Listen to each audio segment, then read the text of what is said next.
Estamos no Pazo de San Pedro de Grixoa, ese lugar máxico que Eduardo Blanco Amor lembrou e referiu nalgunhas partes da súa obra literaria, xa que a súa tía avoa era bisavoa da nosa nai. Eduardo Blanco Amor naceu en setembro de 1897, na Rúa da Paz da cidade de Ourense, e segundo a acta bautismal foi fillo lexítimo de Víctor Blanco e Aurora Amor. Aurora Amor era filla de Consuelo, que era irmá da nosa tataraboa Dona Camila.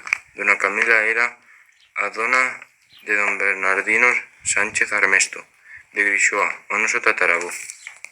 Eduardo Blanco Amor reflexa na súa obra literaria esa parte da súa vida que lembra con grande agarimo, pois, como ben dice na xustificación dos víos bardos, pensar na terra e pensar na porción da nosa vida que en ela sucedeu.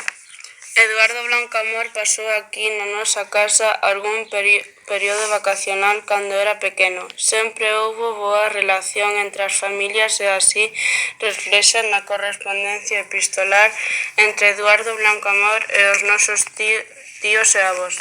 Aquí temos o anaco dunha carta que di así: me parece que aún estoy oyendo la voz de mamá Aurora, hablando do Lisardiño, como ella le llamaba Lisardiño. É o nome cariñoso co que Eduardo Blanco Amor se refería ao noso bisavó. Lembramos a Eduardo Blanco Amor con moito cariño e celebramos o 123 aniversario do seu nacemento, polo que queremos facer este sinxelo homenaxe para lembrar ao noso primo, Eduardo Blanco Amor, que foi un gran escritor.